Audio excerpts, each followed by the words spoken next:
because I've got a hour or so before I have to pick up my van, which I'm getting it fixed or getting some mirror installed. So I've got nothing to do for an hour while I wait for my van to be repaired, or not repaired, just mirrored installed. So let's try this and see if this works okay. How you doing? I am out here walking back to my Best Buy. May I see your comments? Let me see your comments. Live chat, all messages available. Yep. Should be working. Anyhow, I know I haven't been online or haven't done a live stream for a while because it's literally been like constant work. Hi, dull boy. How you doing? Yeah, I've been working like all hours of the day, and then I get home and make dinner for my mom, and then I go to work again. I just work at home until I can't take anymore, and I fall asleep. And then the next day I do it all over again. And so today was kind of a good thing that I got a little break because I had to take getting my rear view mirror camera installed. So I figured I would get a little bit of a break here. Anyhow, where's your comments going? They go away. Ah, that's a shame. But yeah, how you guys doing? So if you haven't known, I'm in the middle of doing some school graduations here. We've got 7, I believe, 7 or 8. I kind of lose count. It's weird. Some of them are hard to count. Graduations involving hundreds and hundreds of kids. I mean, I'm thinking I'm gonna be covering across about 2,000 kids that I need to make, 2,000 slides and all that stuff. Holy moly! I didn't realize it'd be that much. Yeah, it's gonna be about 2,000 slides, I think, close to it. And forming all that, it's a 2-camera shoot that we record the speeches beforehand. I don't know, I'm just blabbing. But so yeah, I've got most of the stuff edited, and I'm basically kind of putting it all together for the final streams. Anyhow, so I know you guys are sending comments, but I'm not seeing them. They keep going away. They keep disappearing on me. So update on what's going on with Filmmaker IQ. I do have a script for the 20th Century Fox video that's going to be coming out whenever I finish these things, these graduations, so I can actually shoot it. But I do have it written, and actually it was kind of funny when I got to the end of writing my 20th Century Fox video. I usually end those histories with, well, that's the news up till this date, and the date was a year ago. So I've been having that thing on there. Oh yes, or if I thought I was wearing the mask for the wrong reason. Now I'm just outside, so I just going places so I have a mask if I need it. All right, I want to see if I can walk across here. I might go hang out with the Home Depot barns over there. Yeah, so the Fox video has been in the shelf for about a year because I've been busy with other stuff. And then today, if you guys all saw the news, you see that Amazon's buying MGM. So guess what other studio I need to do a history of? Well, MGM was always on my radar because MGM would have been like a natural choice. If you're talking about big major studios, MGM would be like the big studio to talk about. It was always going to be Paramount was always going to be first. MGM probably would have actually been my second one, but Fox ended up being a little more interesting. And I wanted to also do United Artists because United Artists has a good story too. Anyhow, why what happened? MGM or Amazon is buying MGM for like $8.5 billion. So Amazon is going to be a major. Well, it's kind of a funny thing if you think about it.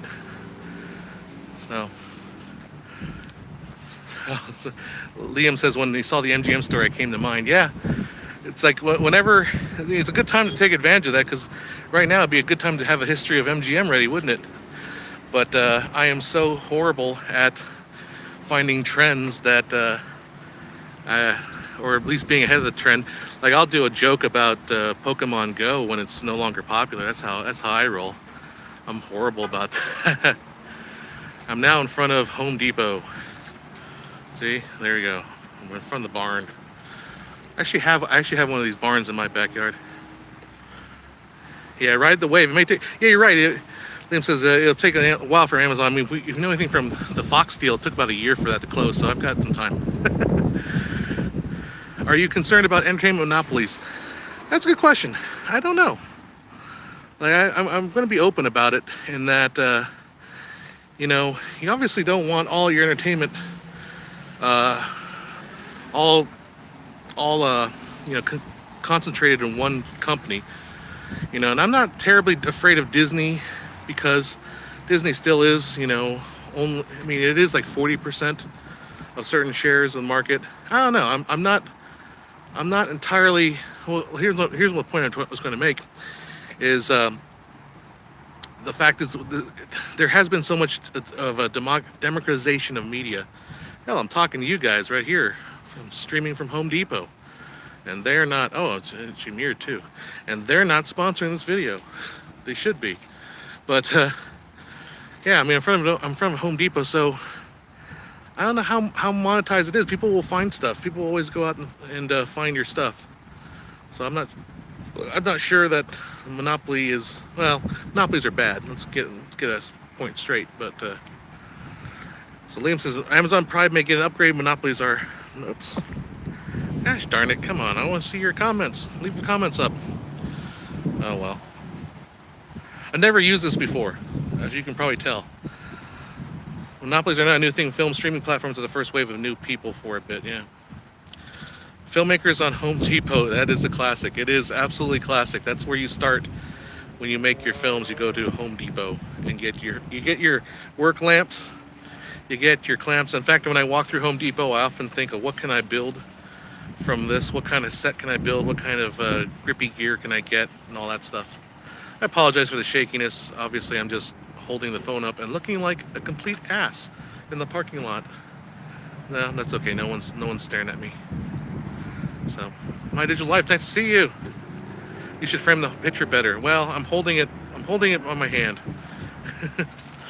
The old PVC pipe slider. Yeah, PVC slider, PVC or iron pipe Steadicam. That's always a popular one. Or what else we used to do? The sliders. We used to do a lot of the PVC. What do they call them? Rails. Rail thingies. What else? Yeah, Home Depot is the shiz for the indie filmmaker. I'm a little bit outgrown that, but I'm still loving it. Yeah, we're living in the future, man, when I can stand in front of a Home Depot parking lot and talk to you like I am talking now. Every big audio fail says every big movie company is making their own streaming services. Yep. Yeah. I mean, it's always, I wonder too, like, I don't think it will happen, but will we have a Paramount decrees where they're no longer allowed to own their own streaming service? That might be an issue someday. I think the lady's looking at me funny. She's driving by. Maybe she recognizes me. Uh-oh. That's not good. But yeah. No, I mean, the Paramount decrees, those are no more, right? I mean, that's a news story from a while ago that those guys, studios can now own their own theaters again. I mean, we'll see. We shall see about that. So, yeah. I don't know. I'm just kind of hanging out for a little bit because I got nothing better to do while I wait. My head's crashed a little bit. I'm just tired. But, let's see. Like I said, I've never used this before. So let's see. I'm trying to see your comments here. So one of the comments I put on my Facebook was the greatest lie ever told on YouTube is this.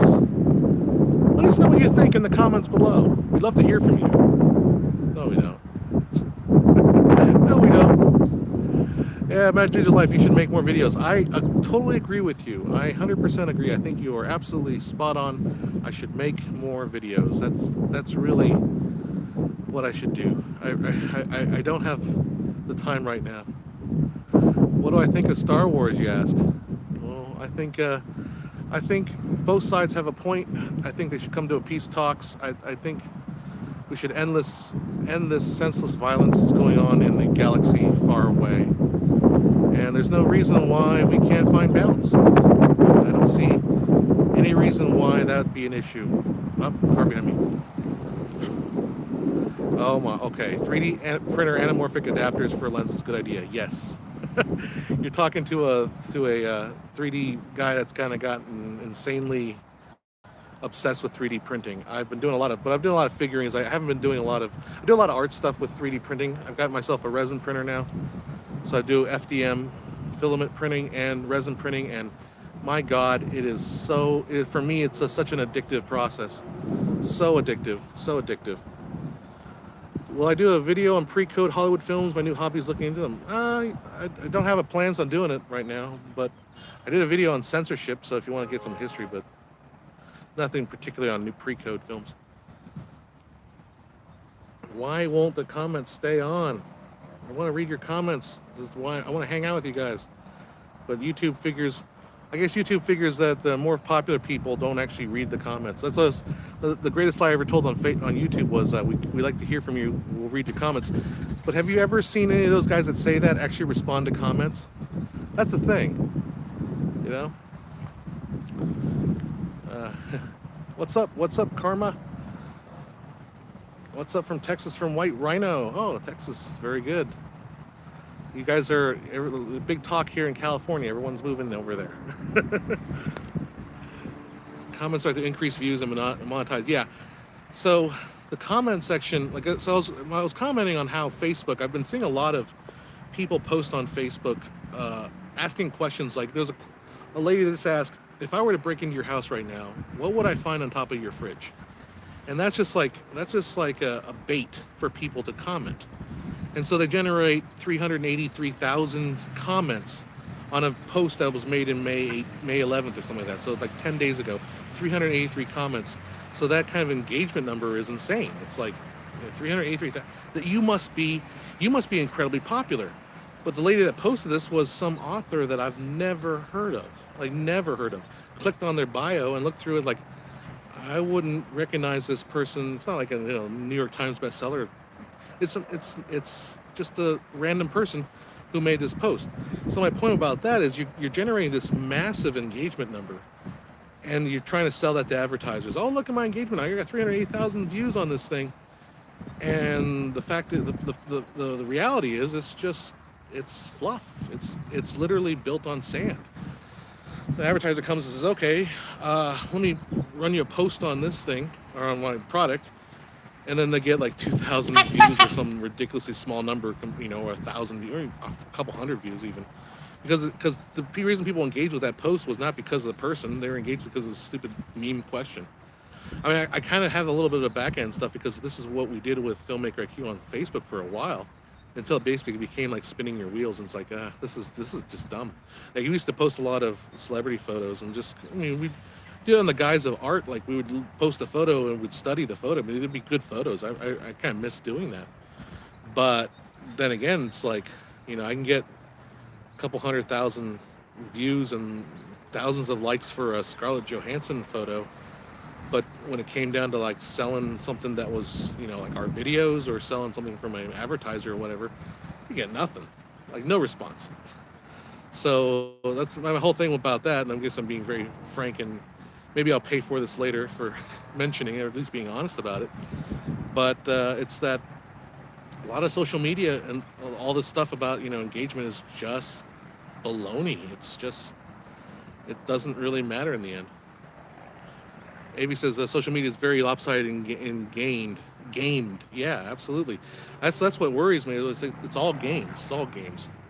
And I think most people probably recognize it. I don't think it's going to bubble. Like it's not going to pop. Like, oh, we just realized all this money we're spending on Facebook was completely gone down the drain. I don't think that'll happen. I think there's a little bit of there's still the market awareness. I'm so if you guys follow me for long enough, you'll know that I'm trained I got my business degree. I didn't get a filmmaking degree. I only took one class in college on filmmaking. That was called screenwriting. taught by a lady that actually worked on the original Star Trek series. Uh, but what was it? Oh yeah, see, so I was a marketing guy. So I was all about marketing. So all learned up on marketing. That's my thing. Anyhow, this is life. I'm teaching people a really positive. They should feel good about it. I do. I appreciate that part of my life. I wish I could spend more time doing it right now. Right now, I'm just doing. I mean, I'm doing also good things too for the school districts and helping this class of 2021 celebrate their graduation. They had a pretty crap year. I gotta admit. I mean, come on. It's like last year's seniors were screwed out of the last 3 months of their high school education. That sucks, but this year's seniors are screwed out of their entire year of senior. So that's this year. I think this year's has the harder hit than last year's school. So yeah, I hope my videos can at least give them a little bit of cheer. I guess that's what they tell me. Like, John, you're doing something good. I'm like, yeah. Uh, for what it's worth, you and what you produce matter to us. I'm thankful for that. I hope we're trying to make a difference.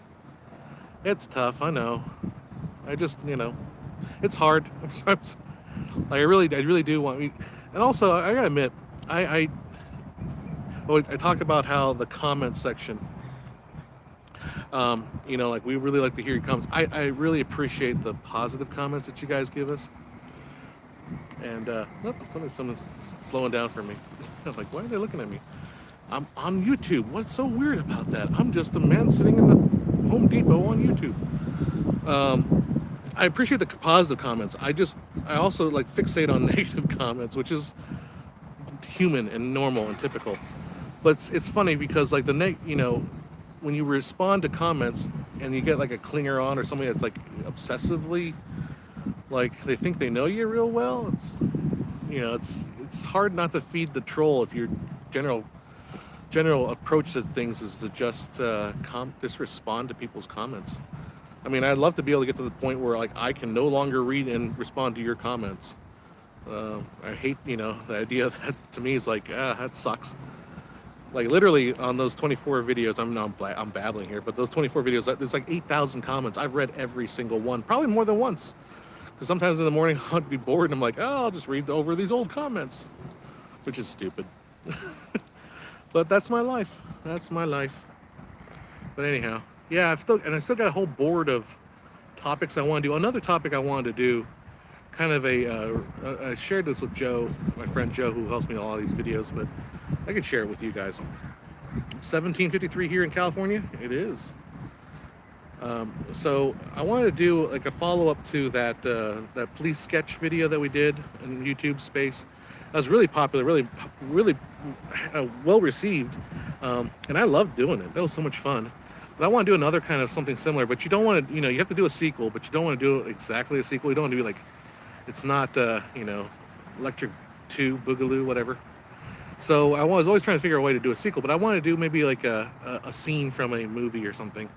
I haven't quite figured. I was looking at the Glenn Ross and looking at the play, and maybe doing a version of the play, and like shooting my own version of it, and then maybe comparing it to the movie and just seeing like the differences. Obviously, it's going to be a lot of differences.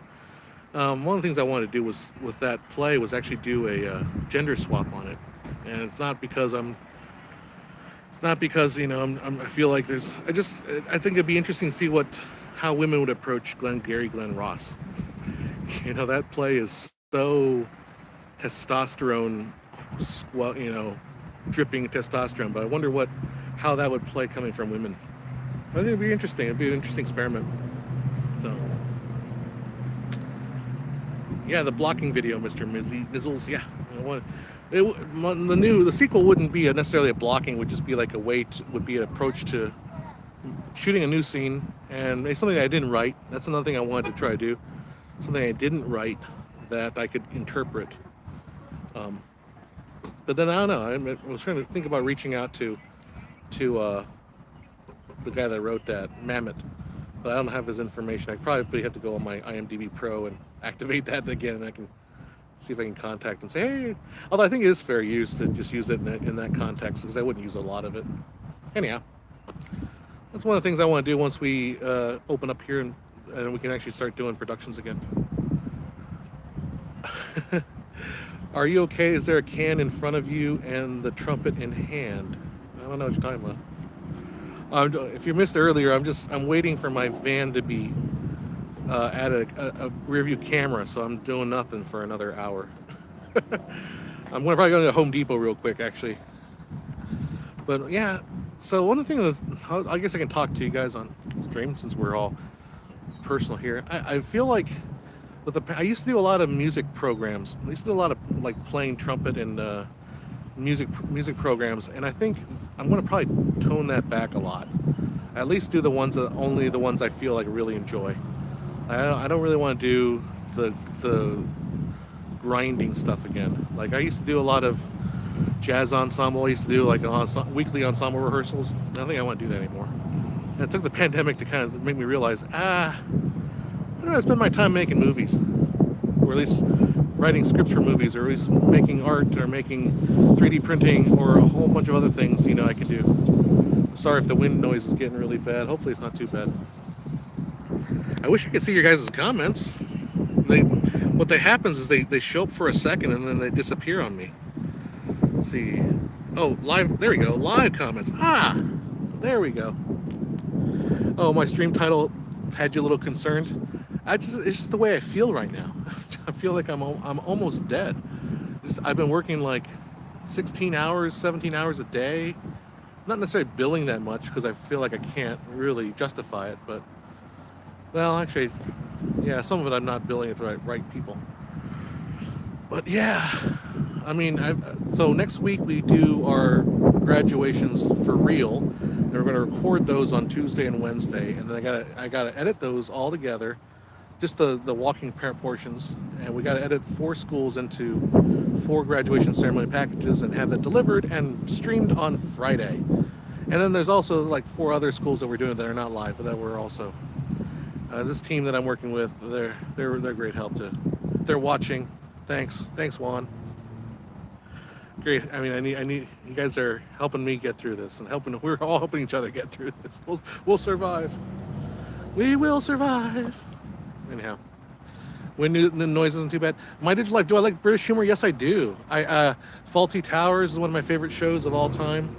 I love Black series. I really enjoyed it. If you were here a couple weeks ago, we were talking about Plebs. Although that's not 70s British humor, that's pretty more modern humor.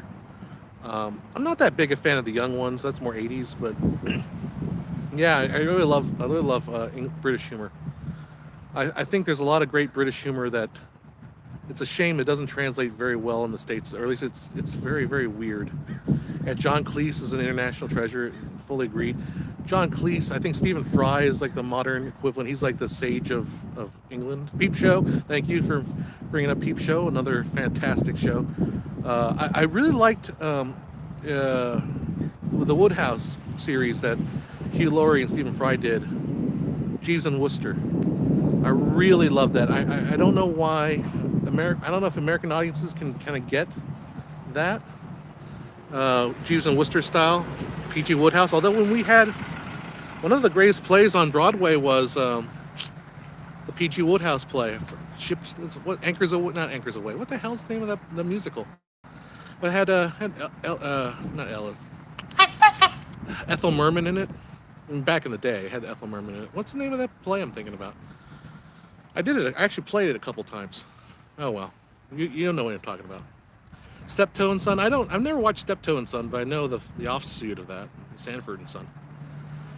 Yeah, Jeeves and Wooster. Like Jeeves and Wooster is like, it's kind of like the screwball comedy. That's what Americans basically became screwball comedy, and I imagine it's kind of it kind of finds its roots. Well, it's all the same time period.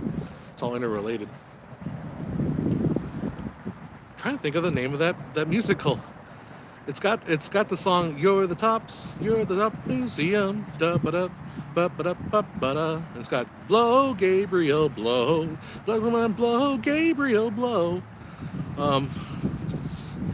It's got like every single song that the guys escaped my name. I can't remember the name of the writer. Yeah, IT crowd.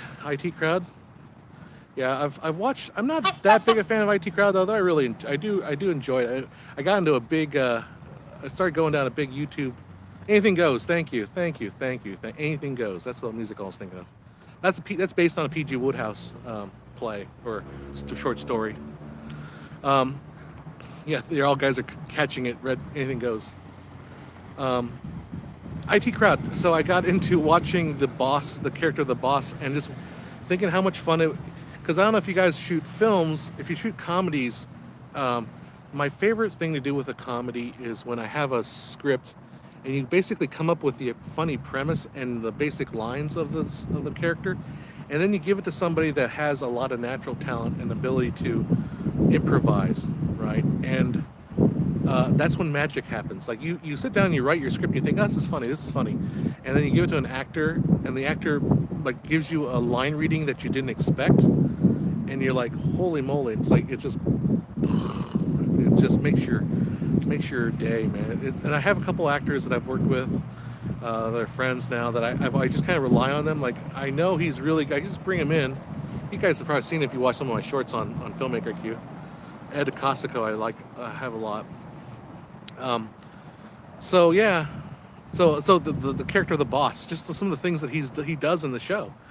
Like I wonder how much of that is scripted, how much is that is kind of improv or created with the actor, as a thing. So there's a episode of Plebs where Grumio he steals food from the Plebs is a show about Romans. It's kind of like it's kind of like these two Roman single guys. They're trying to make it in Rome, and they got this slave called Grumio, and Grumio goes and steals some food from the Roman, church. It's not church, temple, because they're sacrificing animals. So he steals the animals for food. But there's this one guy that plays the monk, and his whole thing is he says, Grumio, so does your master sexually abuse you? And Grumio's like, oh no, what do you mean? He does this thing with it, and it's just him doing and it's just so funny. But it's like that couldn't have been written on this page. I mean, does the page say No, it doesn't. Like the actor, they worked with the actor. They kind of knew what they were going for, and they did it. And that's my favorite part about filmmaking is that kind of thing. How about Mr. Bean? Mr. Bean is amazing. Mr. Bean's underrated because his movies weren't that great. If you watch those TV shows, holy moly! I mean, Mr. Bean is in the long tradition of mimes like Jacques Tati. Although I haven't ever watched Jacques Tati, I know of him.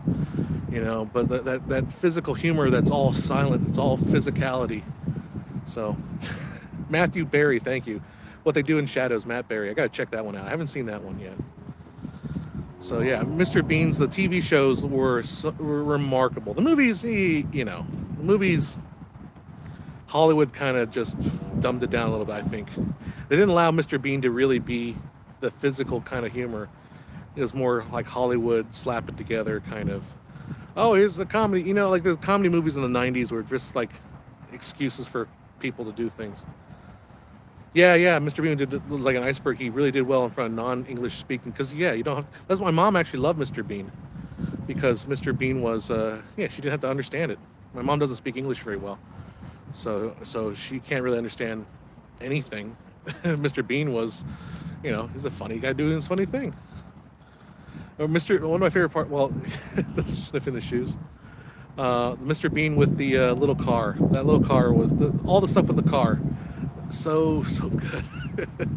Anyhow, yeah, Blackadder. The first season of Blackadder, not so great. You can when I watched Blackadder, I actually didn't start with the first season. I started with the second season, and that was a good choice. The first season, not really that good. Yeah. Oh, Mr. Bean in Japan. I bet Mr. Bean does really well in Japan. I mean, I don't know why I would think that. I just think that he would. It's a natural fit for him to be in Japan. Am I in Murrieta? I actually am. How do you know that? You gonna drive by and just wave hi? Yeah, I'm actually here in Murrieta. They're making a new Blackadder. Yeah. Mr. Bean is kind of like Godzilla, the most entertaining as natural force of destruction, least entertaining when he's focused on human characters around him. Yeah. Yep. I'm not. I'm just kind of curious why the guy thinks I'm in Marietta. He really. Oh, you live there? That's what you recognize the area? Yeah. Well, actually, my studio's in Temecula, so that's where I'm at. European holiday, yeah, Mr. Bean. Have you guys ever watched there's a, it's not real. Steve Coogan and his buddy. I forget. There's a couple. He did a couple movies that were all just kind of. They're more artsy style little comedies about. Well, the story is that Steve Coogan. I forget the name of his friend, but his friend does a lot of the British talk shows. They get a job to go traveling around Italy to sample all the restaurants and then write like an article about their experience. And so they go around all these restaurants, but the whole thing is basically their conversations. The trip. There you go. Thank you. That was I really enjoyed those. I mean, it's kind of small movies, small, quiet movies, but they have like a lot of heart and a lot of Rob Brydon. Thank you, Rob Brydon. I could never come up with that name in my head, but Rob Brydon. And the whole, I mean, if you've seen YouTube clips of it, you've seen like the whole Michael Caine off, where they both do their impressions of Michael Caine. Now listen, Michael Caine. I can't do it. I'm not good at impressions. But yeah, those are movies that I would like to make. If I had absolutely no pressure to do stuff, I would make stuff like that. Although I really want to rewatch one of the movies one of my all-time favorite movies was The Big Kahuna. I want to rewatch that. Although it does star a person that really, he shall not be named, but just forget the whole thing that happened with him. Just remember back in the day when he was still kind of, a star. Well, he does play an asshole in that, so I guess it fits. Of course, talking about, what's his face? Lester. I can't remember his name. I'm so bad. That's how tired I am. Separate the art from the artist. I mean, you can, sometimes you can't. I don't know. I understand why people can't. I get that. I get that. But, sometimes you gotta hey, I'm just gonna have to accept the fact that he's playing a character, and I enjoy that character. Doesn't mean I like the person that's playing the character. Kevin Spacey, that's his name. Kevin Spacey. Oh, did I get me? I think I just got demonetized, right? YouTube just demonetized. Just kidding. I can still enjoy Moon. Moon is a great movie too. Although that actor is he's another treasure that's kind of underrated. The guy in Moon. I'm sorry. My live streams are basically me having you guys guess what actor I'm talking about. And we're talking about the Moon movie with what's his face? I loved Sam Rockwell. There you go, Mr. Rizzle's on it. Sam Rockwell. I loved him in Jojo Rabbit. I thought he was great in Jojo Rabbit. Holy moly. Do Michael Caine doing Christopher Walken. I'm not good at pulling them out of my butt. That's not very good. What do you think about humorists apologizing now? I think it's ridiculous. Yeah, like the thing about current events too, and I'm going to be brutally honest here, you got to be really, really careful what you read in any paper. Know that any media source is basically trying to make you upset. Every single media source, except for this one right here. I'm just trying to hang out with you guys and try to give myself a little bit of pick me up. But every single thing you read, every Twitter article, it's all geared at making you angry. And there's this thing that's called the Gell-Mann amnesia effect. And if you've watched podcasts, you probably have heard of it. It's the idea that if you're an expert on a topic, if you work in the industry and you read an article about your industry, you're like, this is garbage. This is full of half truths and this is totally missing the point. And then you turn the page on the newspaper article, and then you read about another industry, like, holy moly, these guys are really awful, that industry. You just forgot the fact that the article you read about your industry was completely lies, but then you forgot it when you read something else. So that's the way the all media, and I actually got into a really nasty argument with somebody because I was saying, like, yeah, everybody lies. All media is awful. It's like, no, you're not. No, it's not.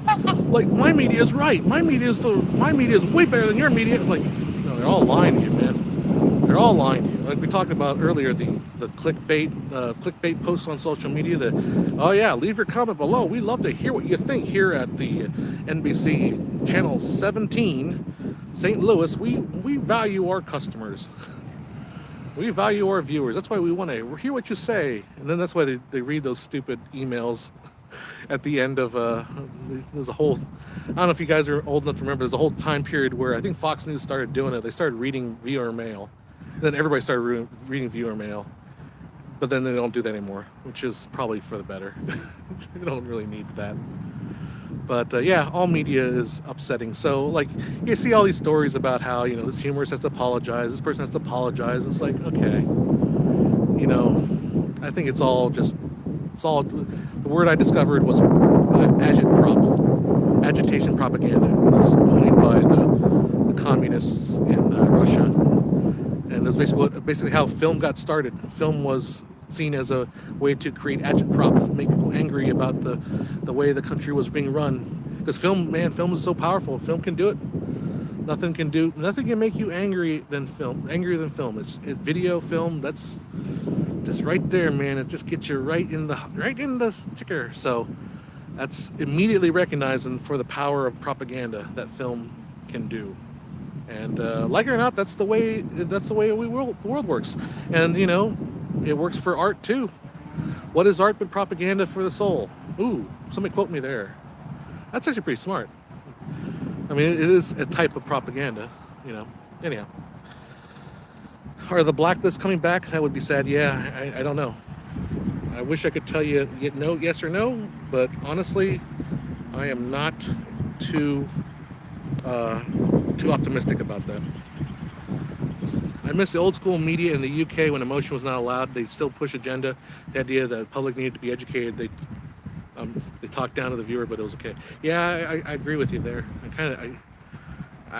The genie's out of the bottle though. Like you can't take it, put it back. I don't know what to do. I don't know. Maybe we're just having conversations. Maybe just like hanging out here, not like yelling at each other on Facebook. Yeah. Anyhow. Yeah, yesterday I was like, this one guy just went off like on a topic. It's like, yeah, you're trying to sound like you're smart, but like you're disagreeing with me when I'm agreeing with you. Because Facebook is this weird thing where I'm probably getting in trouble for this post, man. I should probably make this private when I'm done. I won't, because I'm stupid. But like I'm trying to agree with somebody on Facebook. I'm trying to kind of bring down the temperature a little bit. But then the person keeps nitpicking me. And it's like, you get to the point where you're arguing that a two-dimensional image isn't really 2 dimensions. Because you have a third dimension, which is brightness. And I'm like, okay. We're done. We're done. He might be watching. Well, if he is, I blocked him. Because, enough of that. Yeah, some people want it. It's like the old Monty Python sketch. The guy's like, I came here for an argument. No, you didn't. Yes, I did. That's Facebook. Literally Facebook. Yeah, it pops fresh in my LO, the brightness dimension. It's like, I get what you're saying, but also don't. Because what I was just saying was that, so we're talking about color science, right? And I was saying that basically color is a biological creation. Color doesn't exist in the real world. It's our brains basically color coding, essentially color coding frequencies, and then figuring out what things mean, or, you know. But in the real world, if a regular camera doesn't know the difference between red and blue or whatever. It doesn't know. It's all electromagnetic radiation. It's all the same thing. So I was saying it's a grayscale. It's a black and white. It's like a grayscale, black and white from 0 to high frequency. Now, I admit, if you were to take a picture, you wouldn't necessarily get different variations of frequencies. I admit that the point was wrong. But the larger point I was trying to make was color does not exist. And I was actually in agreement with this person. But no, we had to argue about, I had to start saying that the brightness was the third dimension in a two-dimensional image. Yeah. And it wasn't an argument. It was like pages and pages and pages of comments. I'm like, enough of this. Digital Life, you should make videos about old movie studios. They're really entertaining. History is great. I got 2 of them already done. 2 of them are done, and the third one coming up, and then it's supposed to be a whole series. What time is it here? I don't know. What time is it? 6:16. Should probably walk over and get my van. I think it's almost done. It depends on how the mind interprets the image. Remember the dress? Yeah, that's a good point. Yeah, that's what I mean. The color is not. Color is a completely human fabrication. So there is no color. It's our brain. It's the way our brains interpret the frequencies that are coming into our eye. You know, a good example, and there's plenty of YouTube videos about this topic, is there's no such thing as purple. Like magenta is not really a color. There's no frequency that is purple. It is the frequencies of red and blue put together that creates the illusion of purple. It's how our brains interpret, but there's actually no physical, purple or magenta, as most people like to call it. So that was my whole point. The idea was like, can cameras have a neutral? How come you can't make a camera that just gives you natural colors? Well, the thing is, there's no such thing as natural colors because the camera doesn't know what colors are. They have to train the camera how to understand color. So anyhow, it gets into more about color science, which is a topic that is interesting. I'm obviously not an expert on it, but I love it. I love Bill Burr. Is that okay? Why not? You should get out there and purple is not 540. Okay, your definition of purple. You're talking about violet, I think. Most natural colors with even shades of green we can't even see. Well, we're gonna get into it. There's no green. I mean, there's no green. Green is kind of our brains. Like this is one of those high moments where if you're like really really high. Not that I'm saying I do that, but if you're really high, you're like, dude, if this like marker is red, how do I know that you're seeing the same red that I'm seeing? Like, it could be green for you, but because you call green red, then you would say it's red. But to me, it's red, and I don't see green. You know what I mean? So that's the subjective stoner thing. You could it's all subjective. So how do you train a camera to understand what human brains think about color? That's why it's a science. And the reason I got on the topic was because I was trying to match two cameras together, a Canon XC15 and a Panasonic GH5. We were shooting in studio, and I discovered that the Canon tends to hold saturation higher than the brights, and then the Panasonic tends to desaturate the brights pretty quickly. So you get like a more of a cleaner looking image on the Panasonic. It's got a little more, I think, what I call clinical look. And the Canon tends to have a more of a fleshy, but it's also like a warmer look. So anyway, it's interesting. Well, I actually like Canon's colors. Like that's why I went all in with Canon, is because I like the colors. Like literally for me, because if you watch one of my videos on why I picked the Canon C200, was I rented 3 cameras, a Sony Blackmagic and a Canon. And I evaluated them all, and I found I liked the Canon the best. It just had the best to me. It got me most of the way there for colors, and then I could just do a little bit more and get to kind of a color that I really really liked. I liked this. My second trigger was the Sony. Actually, Sony was. I didn't really care for the Blackmagic. Honestly, I'm not a big fan of the Blackmagic. It doesn't jive for me. But they're all very usable cameras. Don't get me wrong. Yeah, Pops was asking semantic calibration. That's exactly the one I'm trying. Yeah, the whole. How do I know if what you think is green is really red? I mean, that's a classic stoner time.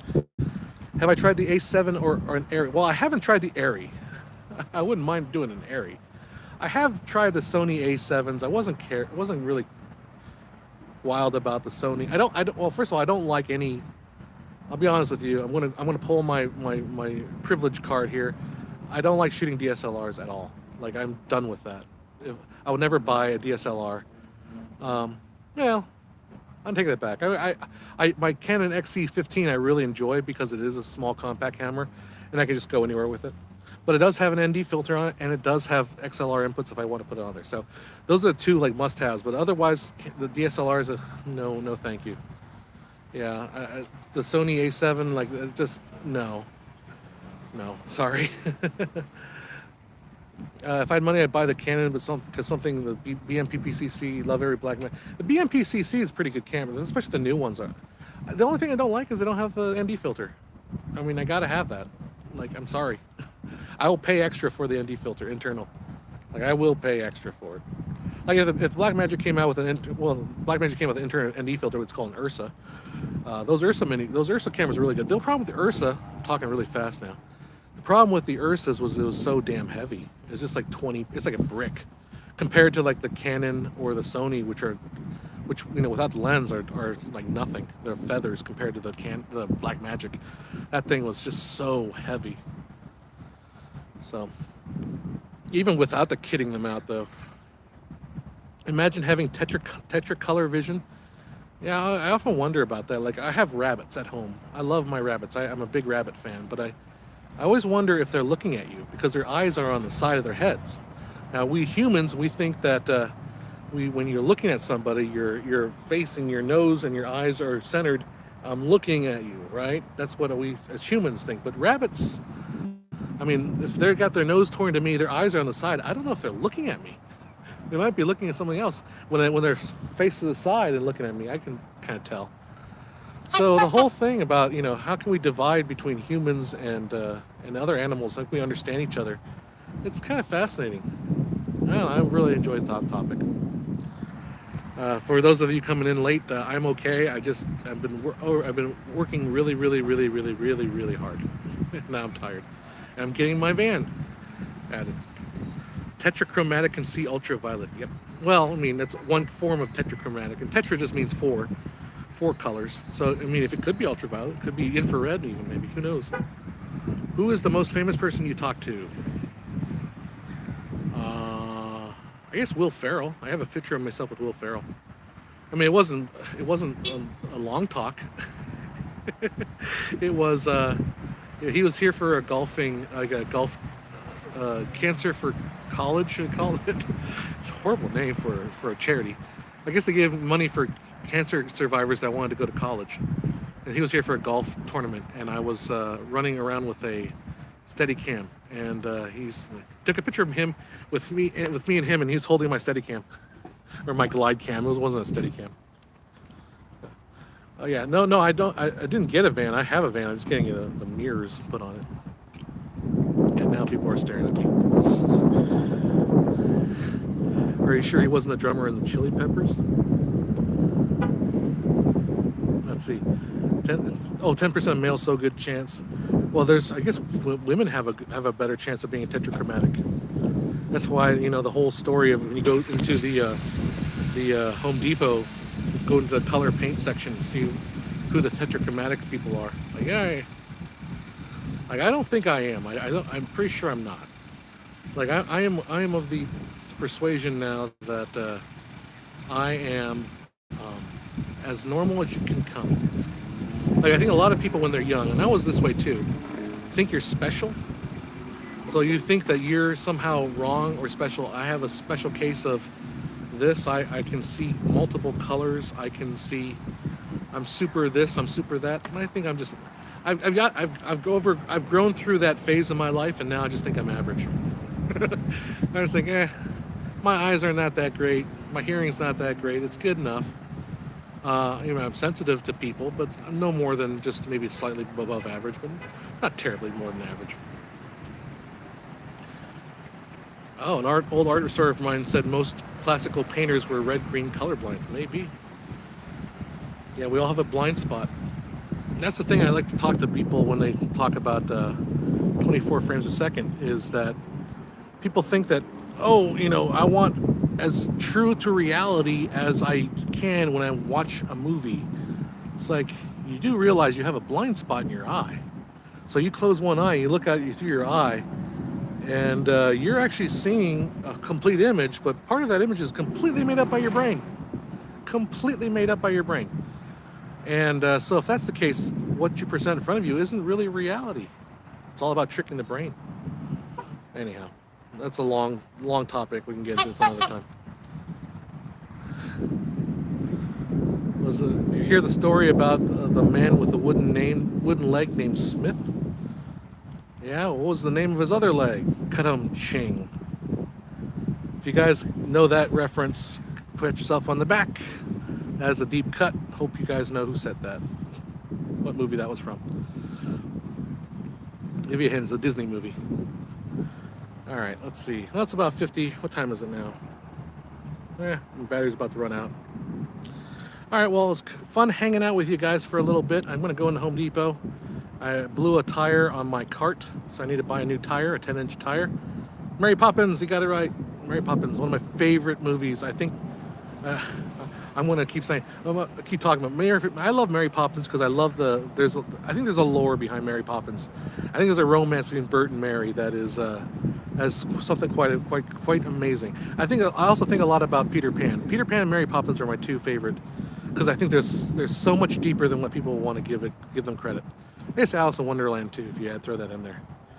But Mary Poppins, I think Mary Poppins and Bert, there's a love between them. Bert wanted to have Mary Poppins, but Bert also knew he could never be with Mary Poppins because Mary Poppins is she's chaotic. She is chaos and order in the same. She is a spirit of chaos and order at the same time. And he knew she would fly into his life for any moment. And the weird thing I bet you about Bert too is he could marry some other woman. But that woman would have to know that when Mary Poppins was in town, Bert was going to go hang out with Mary Poppins, and there's nothing she can do about that. And that's a greater tragedy of Mary Poppins, is that she has this romantic thing, probably not canon, and I'm pretty sure P.L. Travers would probably hate that I said that, but that's the way I read it. And then Peter Pan, there's a lot of stuff about Peter Pan here. All right, guys, I gotta get going. But Mary Poppins is a deity or something. She's basically like a wood spirit. She's definitely fantastical in practically perfect in every way. Oh, I'm not having a holiday. I'm getting back to work. All right, guys, I'm going to go get my wheel, and we shall talk to you guys. Hopefully, maybe not next week, but maybe the week after when I'm done with all this stuff. All right, now I got to figure out how to close this. All right, see you later, guys. Take care.